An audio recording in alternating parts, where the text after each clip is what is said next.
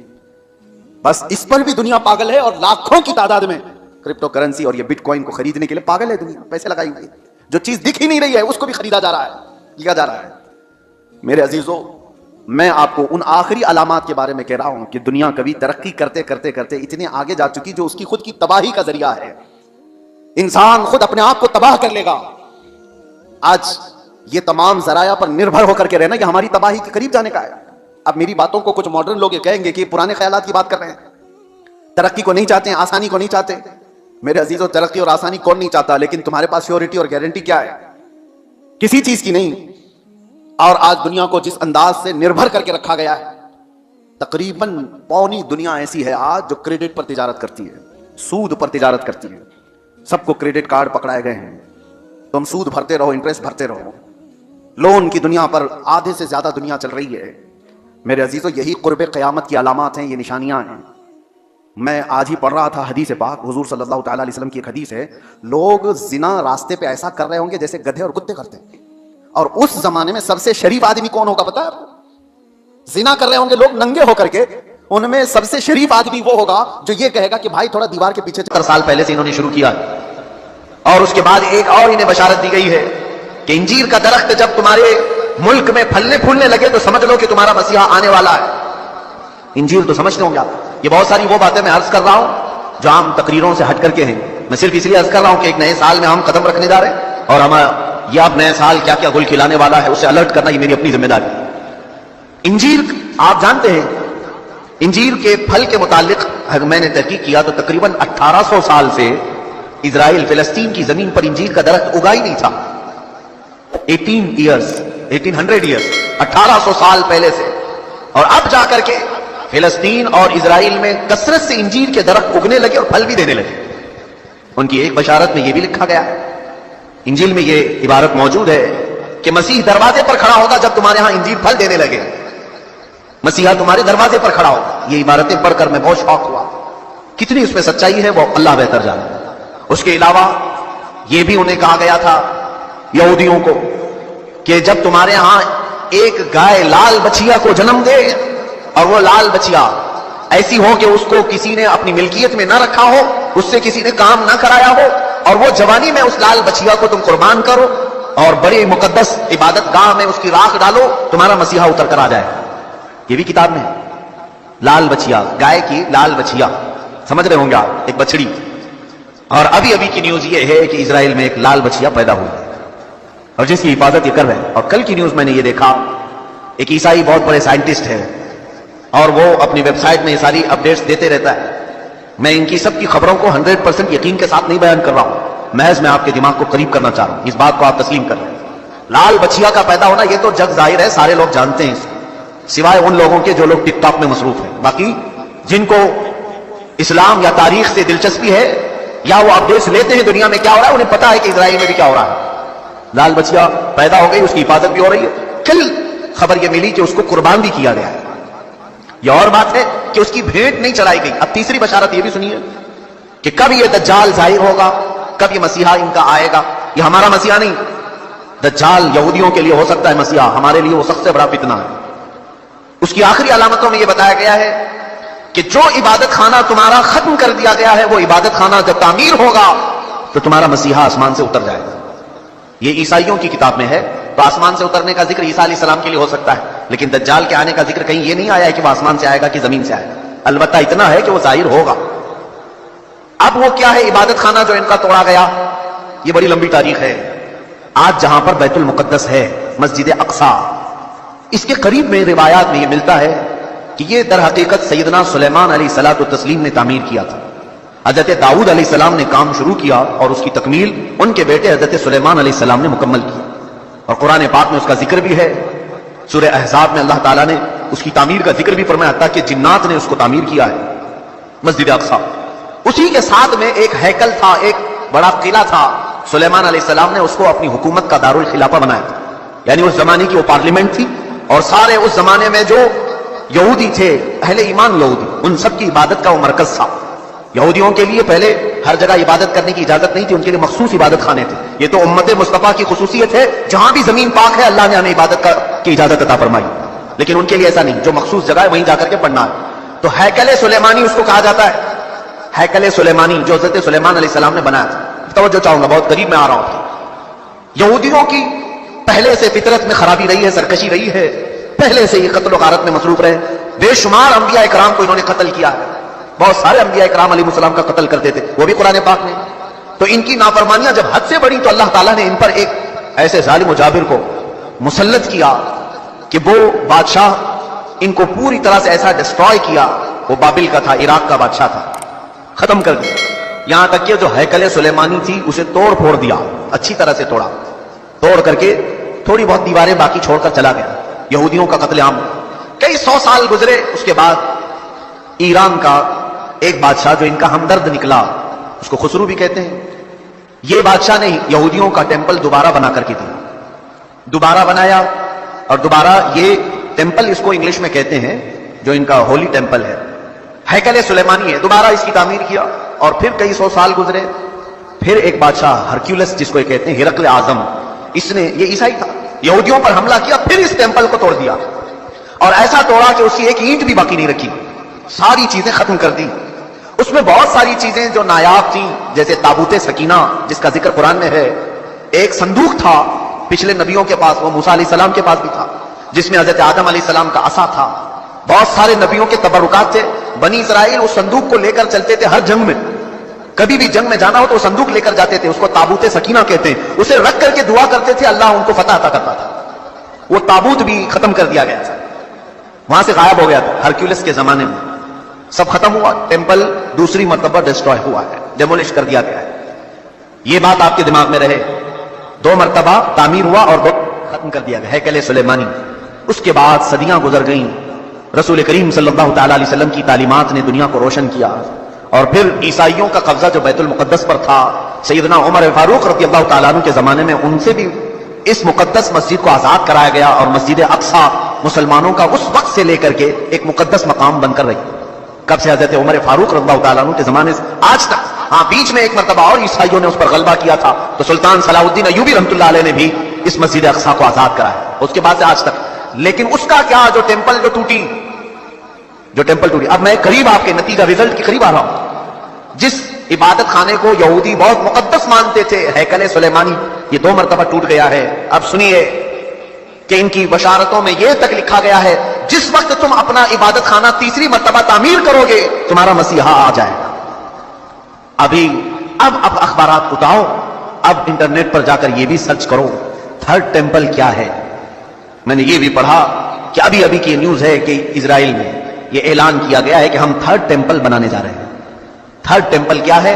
وہی ہیکل سلیمانی جس کے لیے یہ 70 سال سے فلسطینیوں کا قتل عام کر رہے ہیں، اور کتنی سرنگیں انہوں نے کھود کر کے دیکھی ہیں ہیکل سلیمانی کی باقیات کو ڈھونڈنے کے لیے۔ اب جلدی میں آ رہا ہوں، یہودیوں نے ابھی اپنے اخبارات میں یہ بھی اعلان کیا کہ ان کو تابوت سکینہ بھی مل گیا ہے، جو تابوت سکینہ غائب تھا وہ مل گیا، اور اس کے علاوہ وہ جگہ بھی مل گئی جہاں پر ہیکل سلیمانی تعمیر تھا۔ اب ان کو یہ خبر ہو گئی، آپ کو یہ ایگریمنٹ بھی میں یاد دلاؤں کہ آج سے 70 سال پہلے، سن 1948 کے قریب، جب بیت المقدس کے قریب یہودی جا کر رہنے لگے، اسرائیل ایک ملک کی شکل میں آیا، تو ایک ایگریمنٹ عرب ملکوں کے ساتھ یہ پاس ہوا تھا کہ یہ جہاں چاہیں رہیں اسرائیل میں، لیکن بیت المقدس کو ہاتھ نہیں لگائیں گے اور مسلمانوں کو جانے سے نہیں روکیں گے۔ تو انہوں نے سائن بھی کیا تھا، اور ان کا خیال یہ تھا کہ بیت المقدس الگ چیز ہے، ہمارا ہیکل سلیمانی الگ چیز ہے۔ لیکن اب جا کر انہیں یہ خبر ملی کہ ٹامب آف راک جس کو کہتے ہیں، جو پیلا گنبد مسجد اقصی کا دکھتا ہے، اب یہودیوں نے یہ اپنی تحقیقات میں کہا ہے ہیکل سلیمانی وہی تھا جہاں یہ ٹامب آف راک بنا ہوا۔ اب ان کے لیے نہایت ضروری ہو گیا ہے کہ بیت المقدس کو شہید کر دیا جائے۔ ٹامب آف راک جس کو کہتے ہیں، یہ پیلا گنبد، قبۃ الصخرہ اس کا نام ہے، اس کو شہید کر دیا جائے، اور اس کا اعلان ہو چکا۔ اور چوتھی ایک اور بشارت سن لیجیے، جہاں پر مسجد اقصی قائم ہے، یہ یروشلم۔ میں ان تمام باتوں کو جو پیش کر رہا ہوں، قانونی اعتبار سے بہت سارے لوگ سمجھتے ہیں ان پیچیدگیوں کو، جس نے بھی یہودیوں کے متعلق بات کی ہے اس کا قتل کر دیا جاتا ہے، مار دیا جاتا ہے۔ میں بار بار اس کا اعتراف کرتا ہوں، مجھے اس کی پرواہ نہیں۔ ہاں، اس کی پرواہ ضرور ہے کہ میں امت مصطفیٰ کو ان کی امانتیں سپرد کر کے جاؤں۔ کتمان علم حرام ہے۔ چوتھی ایک اور بشارت ان کے متعلق یہ آئی ہے کہ کب آئے گا ان کا مسیح دجال۔ یہ بھی کہا گیا ہے کہ یروشلم میں جب تمہاری حکومت کا سینٹر ہوگا، تب تمہارا مسیح اتر کر آ جائے گا، تمہارا مسیحا آ جائے گا۔ اب تک اسرائیل کا کیپٹل سٹی یروشلم نہیں تھا، آج تک نہیں تھا، اور آپ کو ابھی پچھلے صوبوں کے ساتھ میرے عزیزوں حالات بہت عجیب و غریب ہیں، لیکن میں یہ بتانے جا رہا ہوں کہ اب اگلے جو آنے والے دن ہیں یہ ہمارے لیے بڑے چیلنجز کے ہیں اور بہت بڑے فتنے کے ہیں۔ جو دجال کے آنے کی علامتیں بیان کی گئی تھی تقریباً وجود میں آ گئی۔ اور ایک سنیے، حدیث رسول کریم صلی اللہ تعالی علیہ وسلم کے اعتبار سے دریائے تبری کا ذکر ہے، ایک دریا ہے جو اسرائیل اور فلسطین کے بیچ میں بہتا ہے۔ اس دریا کے متعلق یہ بھی فرمایا گیا جس وقت دریائے تبری سوکھ جائے دجال ظاہر ہوگا۔ اب دریائے تبری کے متعلق ہم نے خبر معلوم کی تو صرف 2.5 فٹ پانی بچا ہوا ہے، 2.5 فٹ پانی بچا ہوا ہے۔ اب یہ تمام علامتیں کیا مسلمانوں کو بیدار کرنے کے لیے کافی نہیں ہے؟ پھر بھی آج ہم پورے طور پر ایسی غفلت کی نیند سو رہے ہیں جیسے ہمیں کچھ خبر ہی نہیں ہے۔ عزیزان گرامی وقار، قربان جاؤ میرے آقا کونین صلی اللہ علیہ وسلم کی خبروں پر۔ دوسری قوموں کے پاس ایسا کوئی نہیں جو انہیں آگے کی بات بتایا ہو سوائے ہمارے پاس جو محمد رسول اللہ نے بتایا۔ رسول کریم صلی اللہ تعالی علیہ وسلم نے ہمیں قیامت تک کی باتیں ایسے کھول کر بیان کی ہیں، ایسے بیان کی ہیں کہ کہ جس میں ایک رتی برابر بھی شک نہیں کیا جا سکتا، لیکن اس کے باوجود انہی کی امت سب سے زیادہ غفلت کی شکار ہے، اور پوری دوسری قومیں تیاری میں ہیں، تیاری میں پوری عیسائیت تیاری میں ہے، پوری یہودیت تیاری میں ہے۔ اور آپ کو معلوم اب یہ تھرڈ ٹیمپل بنا کر کے رہیں گے، یہ بنائیں گے، جس کے لیے اب مسجد اقصی کو شہید کرنا پڑے گا، بیت المقدس کو شہید کرنا پڑے گا۔ تو ایک خوف تو ہے، حکومتیں اگر آواز نہیں اٹھائیں گی تو قوم تو اٹھ جائے گی، مسلمان ابھی مرے نہیں، ایمان اب بھی زندہ ہے۔ تو یہ خوف ہے، اس کے لیے اب ڈائریکٹ مسجد اقصی پر حملہ نہیں کیا جائے گا۔ 2018 کے اخبار اور بھی اٹھا کر کے دیکھو، انگلش کے، ایک عیسائی نے ان کو ایکسپوز کیا ہے کہ فلسطین میں زلزلے آئے تھے، یعنی مسجد اقصی جہاں یروشلم میں زلزلہ، ارتھ کویک، زلزلے آئے تھے۔ اب اس کی تحقیق جب کی گئی تو پتا چلا کہ انہوں نے ٹیکنالوجی کے ذریعے سے آرٹیفیشل زلزلے لائے، حقیقت میں زمین میں زلزلہ آیا ہی نہیں تھا، زمین کے اندر ایسے کیمیکل اور مواد ڈال کر کے زمین کو ہلایا گیا تاکہ پوری دنیا کو معلوم ہو کہ زمین میں زلزلہ آیا، اس لیے مسجد اقصی گر گئی، بیت المقدس گر گئی۔ یہ تک پلاننگ ہے، اور یہ کر کے رہیں گے ان تمام چیزوں میں۔ میرے عزیزو، خیر یہ یہودی اپنے مسیحا کے لیے اتنے ساری انتظامات کر رہے ہیں، اپنے مسیحا کے آنے کے لیے وہ پوری فیلڈ ہموار کر رہے ہیں، پوری دنیا میں ان کے حکام، ان کے جو حاخام ہوتے ہیں یہودی علماء، انہوں نے یہودیوں کو اس کام پر لگایا ہے کہ سوائے یہودی قوم کے پوری دنیا کی ہر قوم کا مذہب تبدیل ہونا چاہیے، جس کے لیے امریکہ کے جتنے بھی صدر آتے رہے انہوں نے اپنی تقریروں میں یہ اعلان کیا ہے کہ one world order, new world order, new world order. یہ آپ سنے ہوں گے یا نہیں سنے ہوں گے تو تحقیق کر کے دیکھ لینا۔ نیو ورلڈ آرڈر کا مطلب یہ ہے کہ امریکہ کے ڈریمز میں ہے، اس کے خوابوں میں ہے کہ پوری دنیا کا ایک مذہب ہونا چاہیے، پوری دنیا ایک ہی نیشنلٹی کی ہونی چاہیے، الگ الگ قومیں نہیں ہونی چاہیے، الگ الگ رنگ لباس، الگ الگ نسلیں نہیں ہونی چاہیے۔ اور اسی نیو ورلڈ آرڈر کو امپلیمنٹ کرنے کے لیے ہمارے ہندوستان میں سول کوڈ لایا جا رہا تھا، یہ سب اسی کا حصہ ہے۔ یہاں آپ کیا سمجھتے ہیں کہ ہمارے اوپر تخت پر بیٹھے ہوئے ہیں، یہ بظاہر دیکھنے میں چائے والے ہیں لیکن ہیں حقیقت میں یہودیوں کے غلام، پوری طور پر انہیں پروموٹ کیا جاتا ہے اسرائیل سے، اور یہ وہ تمام چیزیں کرنے جا رہے ہیں۔ پوری انڈیا کو کیش لیس کر دو، یہ بھی باتیں میں نے ابھی چند دن پہلے بتائی، کیش لیس کر دو، صرف ان کو اے ٹی ایم پر رکھو، کوئی بھی کیش نہیں رکھ سکتا۔ جانتے ہیں آپ کیوں؟ گورنمنٹ کے پاس ہے تمہارے آدھار کی تمام تفصیلات، آدھار کارڈ سب نے بنائے، ہم نے بھی بنائے، ہماری آنکھوں کے بھی، ہمارے ہاتھوں کے بھی، سب کچھ لے لیا گیا ہے، اور پھر ہمارے بینک کے سارے اکاؤنٹس کو آدھار سے جوڑا گیا ہے۔ جانتے ہیں آپ نے سارا اپنا مال بینک میں جمع کیا ہے، گورنمنٹ جس دن بھی چاہے آپ کا اکاؤنٹ ڈی ایکٹیویٹ کر سکتی ہے۔ آپ اگر ان کی باتیں نہیں مانتے، آپ ان کے ساتھ نہیں چلتے تو آپ کا اکاؤنٹ ڈی ایکٹیویٹ کر دیا جائے گا، جاؤ کیا کرو گے؟ اب تم نے تو سارا مال وہاں رکھا تھا۔ یہ غلام بنانے کے طریقے ہیں کہ ہم جو کہہ رہے ہیں وہ مان لو، ورنہ پھر تم بھوکے مر جاؤ، تمہارے پاس کچھ نہیں رہے گا۔ اور حدیث پاک میں یہ اس کی بھی بشارت آئی ہے، رسول کریم صلی اللہ تعالی علیہ وسلم نے فرمایا قیامت کے قریب ایک زمانہ ایسا آئے گا کہ لوگ انسان کا گوشت کھائیں گے۔ پوچھا گیا ایسا کیوں؟